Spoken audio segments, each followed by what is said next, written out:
नाज़रीन अस्सलाम वालेकुम। ज़ेड न्यूज़ के ख़बरनामे में आपका इस्तकबाल है। मैं सलमान ख़ान। आगे बढ़ने से पहले सुर्खियों पर नज़र डालते हैं। बीआरएस ब्लैक मनी के जरिए सोशल मीडिया व्हाट्सएप पर हुकूमत के खिलाफ प्रोपेगेंडा कर रही है। वज़ीर आला रेवंत रेड्डी का इल्ज़ाम। अकबर अवैसी का अजमेर शरीफ में ज़मीन की खरीदारी और हज फंड्स की अदम इदराई पर असम्बली में हुकूमत से सवाल। कांग्रेस हुकूमत ने मुसलमानों को दिया है धोखा। बजट में रकम मुख्तस करने के बावजूद फंड्स जारी नहीं किए। असम्बली में हरीश राव का बयान। बीआरएस को निचली सतह से मुस्तहकम करने के लिए केटीआर ने आइंदा साल से पदयात्रा शुरू करने का किया ऐलान। बीजेपी एमएलए महेश्वर रेड्डी का असम्बली में सवाल। आंध्र प्रदेश में पेंशन बढ़ सकती है तो तेलंगाना में क्यों नहीं। तेलंगाना कानून-साज कौंसिल के हाथे में बीआरएस का बजट के खिलाफ एहतजाज। कर्जा ज्यादा, तरक्की सिफर के नारे। हरीश राव का असम्बली में तर्ज।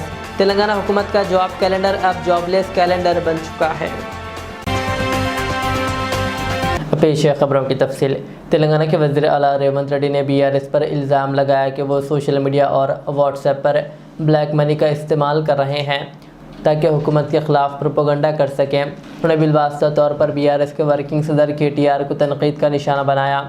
रेवंत रेड्डी ने बीआरएस के इल्ज़ामात को मुस्तरद करते हुए कहा कि वो रोज़ाना 18 घंटे काम करते हैं और हुकूमत पर मुकम्मल कंट्रोल रखते हैं। उन्होंने कहा कि अगर केसीआर हुकूमत के लिए मजबूत थे तो इन्हें सेक्रेटरीट में आना चाहिए था। रेवंत रेड्डी ने मज़ीद कहा कि वह अवामी एहतजाज को नहीं दबाते और जमहूरियत पर यकीन रखते हैं। उन्होंने इस बात पर भी जोर दिया कि इनके दौर में पुलिस तशद्दुद की कोई गुंजाइश नहीं होगी जैसे माजी में हुआ था। उन्होंने मज़ीद कहा कि आपके दौर में प्रोफेसर कोदंडाराम को पुलिस के हमलों का सामना करना पड़ा था, लेकिन हम ऐसा नहीं करेंगे। यही हमारी ख्वाहिश नहीं है। कुछ भी नहीं बदला, सिर्फ हुकूमत में 11 लोग तब्दील हुए, बाकी पुलिस और आईएएस अफसरान वही है। अगर आपकी तरह होता तो मैं भी आवाज़ों को दबाने की कोशिश कर सकता था, मगर मैं ऐसा नहीं हूँ। मैं अवाम की तकलीफ़ को समझता हूँ। అబద్ధం నిజం గడప దాటే లోపల అబద్ధం మొత్తం ప్రపంచాన్ని చుట్టేసి వస్తుంది. ఏంటంటే వాళ్ళు అడ్డగోలుగా సంపాదించారు, ఎంతైనా పెట్టుబడి పెడతారు. సోషల్ మీడియా అంటేనే వాట్సాప్ యూనివర్సిటీ అంటేనే పెట్టుబడులతో జరిగే నల్లధనాన్ని అందులో పెట్టుబడిగా పెట్టి ఇంధనంగా మార్చి ఈ ప్రభుత్వం మీద బురద జల్లాలనే ప్రయత్నం చేస్తుండ్రు.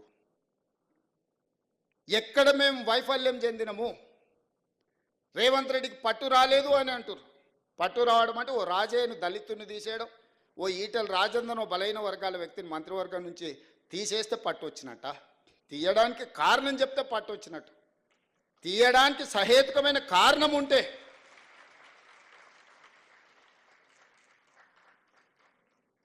నీ సొంత మోడైనా తప్పు చేస్తే లోపల పెడితే నీకు పట్టు వచ్చినట్టు, కానీ పంచక తింటే పట్టు వచ్చినట్ట.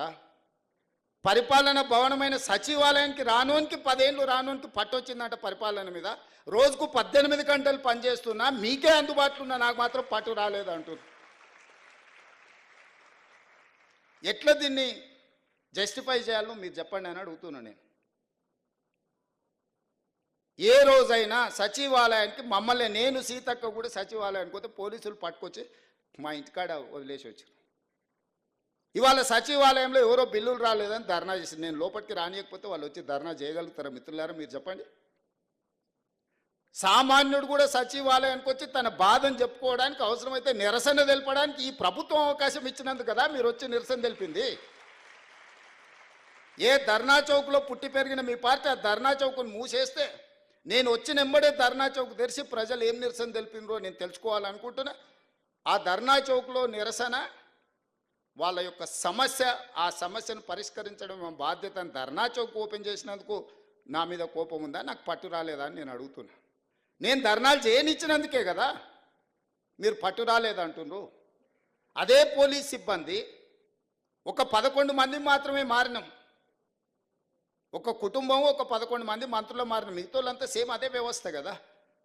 కేసీఆర్, కేటీఆర్, హరీష్ రావు, దయాకర్ రావు ఇట్లాంటి మంత్రులు మారినరు. రేవంత్ రెడ్డి, సీతక్క, లేకపోతే బట్టి విక్రమార్క గారు, శ్రీధర్ బాబు గారు, మా 11 మందిమే కదా మారింది తెలంగాణ రాష్ట్రంలో. ఉన్న వ్యవస్థ మొత్తం అదే కదా. అదే పోలీసులకు నేను ఆదేశాలు ఇస్తే నిమిషాలలో ఇళ్ళకి వెళ్ళి బయటకు వెళ్ళకుండా అందరిని లోపలేసి తాళం వేసి వంగబెట్టి దంచరా? కోదండరాం తలుపులు వలగొట్టిన వాళ్ళు కేటీఆర్ తలుపులు వలగొట్టి ఈపులు వాళ్ళకి దంచరా? నువ్వు చెప్పినవు, నేను చెప్పలేదు. నేను అట్లాంటి విధానానికి వ్యతిరేకం కాబట్టి మీరు బయటకు వచ్చి ధర్నాలు చేస్తారు, దీక్షలు చేస్తారు, నన్ను తిడుతురు. ఆనాడు నువ్వు ఆదేశాలు ఇస్తే కోదండరాం గారు తలుపులు బద్దలు కొట్టిన పోలీసులు నీ ఈపులు పక్కన వలగొట్టారా మేము చెప్తే? ఆ విధానానికి మేము వ్యతిరేకము. అరే వాళ్ళ బాధ ఏముందో చెప్పుకొని అనరా, వింటే అందులో ఏదైనా రీజనబుల్ ఏమన్నా ఇష్యూ ఉంటే రిజాల్వ్ చేయాలనే ఆలోచనతోటి మేము అవకాశం ఇస్తున్నాము. సేమ్ అదే పోలీస్ వ్యवस्था మీరు అంచవేసినట్టు మేము అంచేయలేమా? मजलिस के कायदे मुक़र्रना अकबरुद्दीन अवैसी ने असम्बली में सवाल किया कि BRS के दौर में वक्फ जियादों पर काबिज़ीन के ख़िलाफ़ CBCID इंक्वायरी की मंजूरी दी गई थी, लेकिन अब तक इसकी रिपोर्ट पेश नहीं की गई।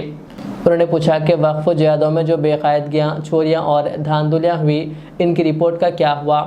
अगर रिपोर्ट मुकम्मल हो चुकी है तो इसे आवाम के सामने लाया जाए। इसी तरह BRS हुकूमत के दौरान एक इनकाउंटर हुआ था जिसमें पुलिस की हिरासत में मुस्लिम नौजवानों को गोलियां मार दी गई। इसके बाद इंक्वायरी बिठाई गई थी, लेकिन इसकी रिपोर्ट भी अभी तक जारी नहीं की गई। उन्होंने इसे भी फौरी पेश करने का मुतालबा किया। And also, sir, in BRS government, sir, I have always been speaking about the protection of work properties, sir. Work properties, I scream and shout, sir. Sir, a CBCID inquiry has been ordered under all the irregularities to investigate on the dealings and the doings of work board, sir. A GO भी दिए थे, sir, BRS government में, sir. Sir मैं आपके जरिए हुकूमत से मैं ये पूछना चाह रहा हूं कि ये CBCID की रिपोर्ट वक्फ जायदादों में जो बेकायदगियां हुई है, चोरियां हुई है, धंधेबाजी हुई है, इसकी क्या हुआ सर? और जो रिपोर्ट हो गई है सर, उसको आप लाइए साहब। सर आलेर में एक एनकाउंटर हुआ था कि BRS के उसमें दौर में सर, कि आलेर एनकाउंटर कि ऐसा एनकाउंटर के पुलिस की कस्टडी में मुसलमान बच्चों को मार दिया गया सर। और वो केस खत्म हुआ, बेचारे बच्चे वो शायद बरी होते थे और कई बच्चे तो बरी भी हुए उसमें, सर उनको मार दिया गया। उसके बाद में इंक्वायरी बिठाई गई, वो इंक्वायरी की रिपोर्ट कहां है सर? वो इंक्वायरी की रिपोर्ट देने का मैं आपके जरिए मैं मुतालबा करूंगा और उम्मीद करूंगा कि आप उसको देंगे सर। और ये साबिक़ वज़ीर व BRS रुकन असम्बली टी हरीश राव ने असम्बली में कहा कि कांग्रेस हुकूमत ने अक़लियतों को धोखा दिया और काबीना में मुस्लिम मुसलमानों को जगह नहीं दी। उन्होंने इल्ज़ाम लगाया कि गुज़िश्ता बजट में 3003 करोड़ रुपए मुख्तस किए गए थे, लेकिन अब तक 1000 करोड़ रुपए भी जारी नहीं किए गए।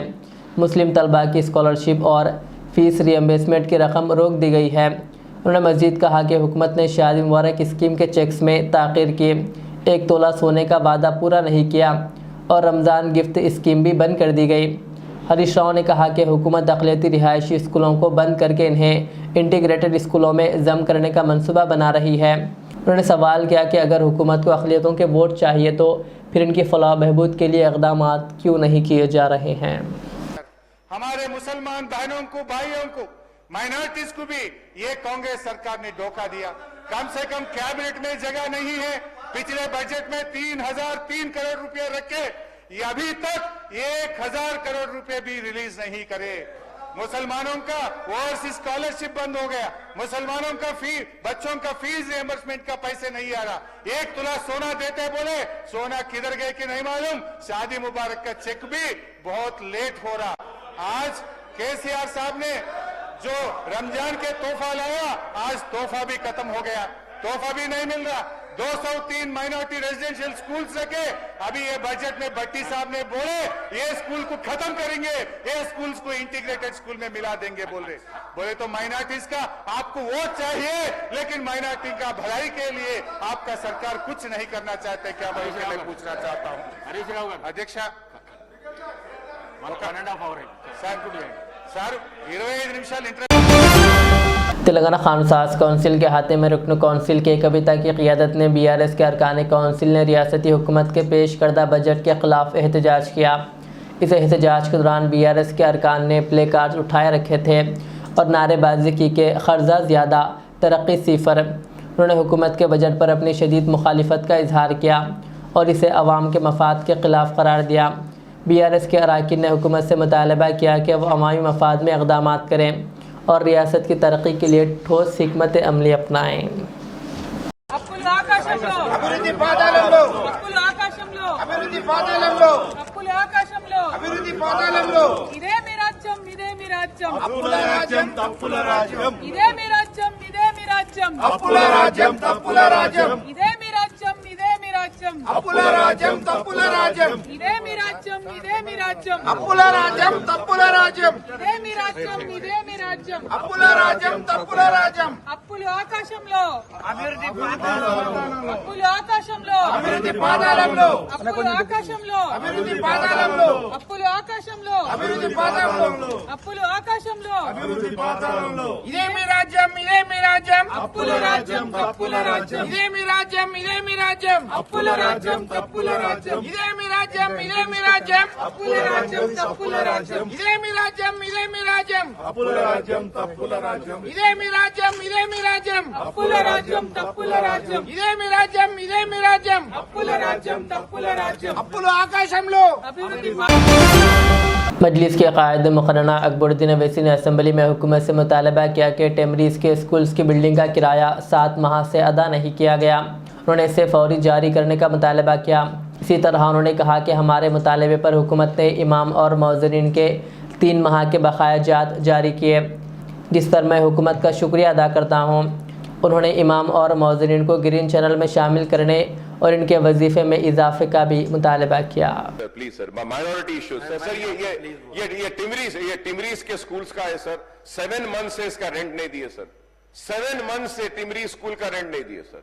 सर इमाम मौजनों के लिए हम बोले I thank the government sir, because I should thank the government sir. Immediately after I raise the issue, the honourable CM साहब was kind enough, he gave the instructions, and then that 24 crores were released. The 3 months pending of imam and muazzin were released sir.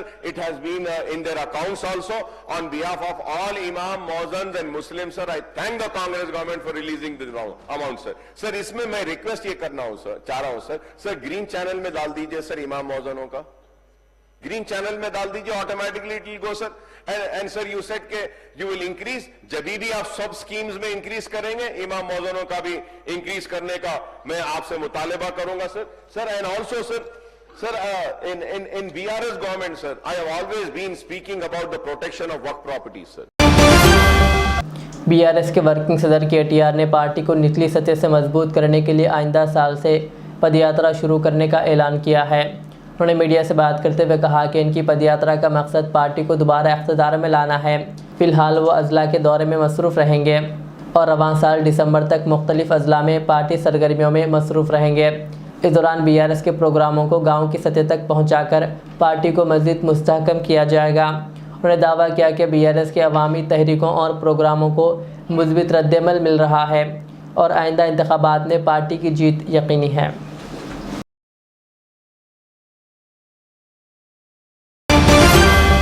BJP MLA Maheshwar Reddy ने assembly में हुकूमत से सवाल किया कि आंध्र प्रदेश में pension बढ़ सकती है तो तेलंगाना में क्यों नहीं। AP के वज़ीर आला चंद्रबाबू नायडू ने कर्ज़ों के बावजूद पेंशन बढ़ाई, मगर तेलंगाना में कर्ज़ों का बहाना बनाकर पेंशन नहीं बढ़ाई जा रही है। అధ్యక్ష బడ్జెట్లో పెన్షన్ స్కీమ్ చేయూత కింద మరి కేటాయించింది 14,861 కోట్ల నిధులు మాత్రమే అధ్యక్ష.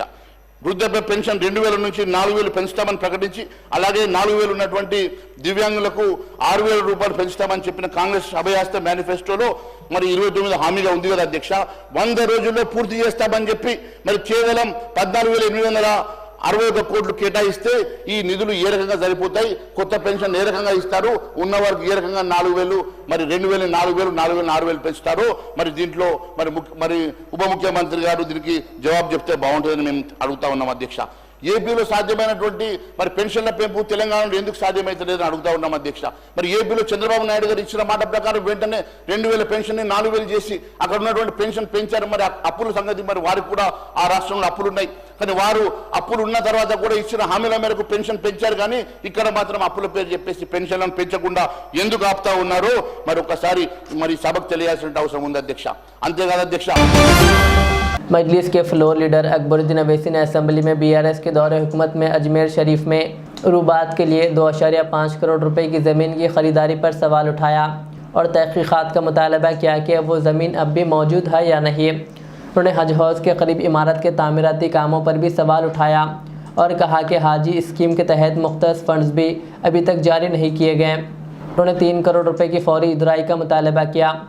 अकबर अवैसी ने कहा कि BRS की हुकूमत में एक मस्जिद गिराई गई थी, जिसके बाद दोबारा तामीर किया गया, लेकिन कॉन्ट्रैक्टर्स की बिल हाल ही में जारी की गई। कहा जबकि आर्किटेक्ट की रकम अभी तक अदा नहीं की गई। उन्होंने हुकूमत से इन मामलात पर भी फौरी तवज्जो देने की अपील की।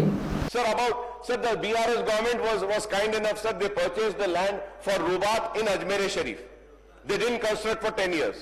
Sir, through you, I would like the government to please inquire, sir, ये 2.5 करोड़ में लैंड लिए थे, वो जमीन अब है या नहीं है या इनक्रोच हो गई, क्या हो गई, जरा मालूम करिए sir. Sir, and also the Hajj Committee, Hajj House, sir. Sir, Hajj House, sir. Sir, last year and before last year, when BRS was there, Hajis came, sir. उनके रहने का, खाने का, उनके पूरे सहूलतों का इंतजाम किया गया। सर, ना उस साल का ना लास्ट ईयर का अब तक वो पैसा ही रिलीज नहीं हुआ sir. 3 crores is due. Now, immediately after this Ramzan and Roza, sir, Hajj season will start. They haven't released, so what is happening, sir? That supply company, जो सामान सप्लाई कराना, सब सप्लाइंग कंपनी है, supplying company वाला बोल रहा है मेरे पैसे नहीं दिए ना बोल के उन्हें पूरा अपना मटेरियल लाके एक स्पेस में कब्जा कर लेके वहां से अपना बिजनेस कर रहा हूं। मेरे पैसे नहीं दिए, मैं वहां काम करता हूं। ये sir, this is the state sir. Sir और एंड हज हाउस के बाजू में बिल्डिंग है sir. Sir the BRS government, KCR साहब उस वक्त एक सर उस वक्त सर एक बिल्डिंग बना दिए थे कांग्रेस के टाइम में sir. I remember the then minister साहब मोहम्मद अली शब्बीर साहब, it was his effort and it was उनकी जुस्तजू थी, बाजू की जमीन लिए सर और स्लैब्स डाले सर। राजशेखर रेड्डी साहब के जमाने में जो स्लैब्स डाले थे सर, अब तक वैसी स्लैब्स पड़े हुए हैं, बारिश आ रहा है, छत गल रही है। मेरे बोलने के बाद जियो इशू कर दिए सर, लेकिन जियो इशू हुआ लेकिन पैसे इशू नहीं हुए, वो बिल्डिंग आज भी वैसी पड़ी हुई है सर। तो BRS गवर्नमेंट में आप जियो दिए सर एंड वो sir, if you remember sir, the secretariat mosque sir, बहुत बड़ा झगड़ा हुआ था, मस्जिद को गिरा दिए थे BRS की गवर्नमेंट में, उसके बाद में उसको बनाए सर, बनाए सो कॉन्ट्रैक्टर के पीछे पढ़ने से थोड़े दिन पहले उसके पैसे गए साहब। अच्छा, जो आर्किटेक्ट डिजाइन करा है ना सर, उसका पेमेंट भी अब तक नहीं हुआ सर उसमें, वो भी उनके टाइम पे सर।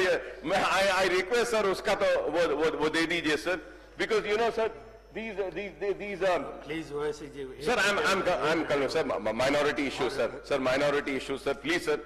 सर ये three members are there. Sir please sir minority issue sir ये टिमरीज के स्कूल्स का है सर। साबिक़ वज़ीर व BRS के रुकन असम्बली टी हरीश राव ने असम्बली में हुकूमत पर तनकीद करते हुए कहा कि तेलंगाना हुकूमत का जॉब कैलेंडर अब सिर्फ एक जॉबलेस कैलेंडर बन चुका है। उन्होंने सवाल पूछा कि जॉब कैलेंडर का क्या हुआ। बेरोज़गार नौजवानों की हालत नाजुक हो चुकी है और इनकी कमर अशोक नगर में टूट रही है। साबिक़ वज़ीर ने मज़ीद कहा कि हुकूमत ने जो नोटिफिकेशन जॉब कैलेंडर में देने का वादा किया था, इनमें से कोई भी नोटिफिकेशन अब तक जारी नहीं किया गया। उन्होंने हुकूमत से दरख्वास्त की है कि वो बेरोज़गार नौजवानों के मुस्तक़बिल के लिए फ़ौरी इक़दाम करें ताकि नौजवानों को रोज़गार फराहम किया जा सके और इनके मुस्तक़बिल को बेहतर बनाया जा सके। నిరుద్యోగులకు ఏం మాట ఇచ్చారో ఏం అమలు చేశారో ఒక్కసారి చూద్దాం అధ్యక్ష। నిరుద్యోగులకు సంబంధించి ఏం చెప్పారు అధ్యక్ష? జాబ్ క్యాలెండర్ ఇస్తాం। ఏమైంది అధ్యక్ష? ఈ జాబ్ క్యాలెండర్ను కూడా బట్టి గారే మొన్న అసెంబ్లీలో పెట్టారు పోయినసారి। జాబ్ క్యాలెండర్ కాస్త జాబ్లెస్ క్యాలెండర్ అయింది। ఏమైంది జాబ్ క్యాలెండర్? నిరుద్యోగ యువకులు అడిగితే ఇవాళ అశోక్ నగర్ లో వాళ్ళ వీపులు పగలగొడుతున్నటువంటి పరిస్థితి అధ్యక్ష। ఇగో ఇది అధ్యక్ష, నేను ఎక్కడ కూడా తప్పు మాట్లాడాను, ఆధారం లేకుండా మాట్లాడాను। ఇది బట్టి గారు అసెంబ్లీలో ప్రవేశపెట్టిన జాబ్ క్యాలెండర్। ఆ రోజు దీని మీద చర్చించాలని నేను ఇక్కడ నుంచి లేచి ఎంత మొత్తుకున్నా బట్టి గారు కుర్చీలో నుంచి లేచి లోపలికి వెళ్ళిపోయినరు। ఈ జాబ్ క్యాలెండర్ మీద ఆ రోజు చర్చ జరగలేదు। ఈ జాబ్ క్యాలెండర్ లో ఏముంది అధ్యక్ష? ఒక్కటన్నా అమలైందా? జాబ్ క్యాలెండర్ జాబ్లెస్ క్యాలెండర్ అయింది అధ్యక్ష। ఈ జాబ్ క్యాలెండర్ లో అక్టోబర్ 2024 గ్రూప్ 1 నోటిఫికేషన్ ఇస్తామని చెప్పారు। అక్టోబర్ 24 ట్రాన్స్కో జెన్కోలో నోటిఫికేషన్ ఇస్తామని చెప్పారు। అదే విధంగా గెజిటెడ్ ఆల్ ఇంజనీరింగ్ డిపార్ట్మెంట్స్ లో ఏడబ్ల్యూల నియామకానికి అక్టోబర్ 2024లో నోటిఫికేషన్ ఇస్తామన్నారు. జనవరిలో degree and above level professional services యొక్క గెజిటెడ్ పోస్ట్ నోటిఫికేషన్ ఇస్తామన్నారు. ఫిబ్రవరి 25లో సెకండ్ డిఎస్సి ఇస్తామన్నారు. ఫిబ్రవరి 25లో ఫారెస్ట్ బీట్ ఆఫీసర్ నోటిఫికేషన్ ఇస్తామన్నారు. ఇంకా చాలా ఉన్నాయి. ఒక్క నోటిఫికేషన్ అని ఇచ్చిందా అధ్యక్ష? ఒక్క నోటిఫికేషన్ అని ఇచ్చారా నేను అడుగుతా ఉన్నాను అధ్యక్ష. जुमेरात के रोज़ ज़िले संगारेड्डी के ज़हीराबाद में कौमी शाहराह महिंद्रा बाईपास के करीब एक खौफनाक सड़क हादसा पेश आया। एक इर्टिका कार जिसमें 5 अफराद सवार थे मुंबई से महबूबनगर जा रहे थे कि इनकी गाड़ी अचानक डिवाइडर से टकरा गई। हादसे में 42 साला ख्वाजा फरीदुद्दीन मौके पर ही जाँ बहक हो गए, जबकि मोहम्मद रज़ीउद्दीन की हालत तशवीशनाक बताई जा रही है, जिन्हें हैदराबाद के केयर अस्पताल मुंतकिल किया गया। गाड़ी में सवार तमाम अफराद रोज़े की हालत में थे और महबूबनगर के रहने वाले थे, जिनमें अब्दुल अलीम, मोहम्मद नसीर अहमद, सैयद मुदस्सिर और मोहम्मद रज़ीउद्दीन शामिल है।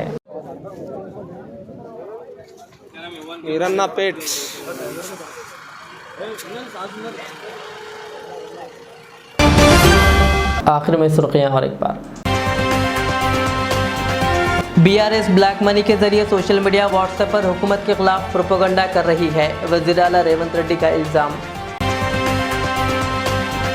अकबर अवैसी का अजमेर शरीफ में ज़मीन की खरीदारी और हज फंड्स की अदम इदराई पर असेंबली में हुकूमत से सवाल। कांग्रेस हुकूमत ने मुसलमानों को दिया है धोखा, बजट में रकम मुख्तस करने के बावजूद फंड्स जारी नहीं किए, असेंबली में हरीश राव का बयान। बीआरएस को निचली सतह से मुस्तहकम करने के लिए केटीआर ने आइंदा साल से पदयात्रा शुरू करने का किया ऐलान। बीजेपी एमएलए महेश्वर रेड्डी का असेंबली में सवाल, आंध्र प्रदेश में पेंशन बढ़ सकती है तो तेलंगाना में क्यों नहीं।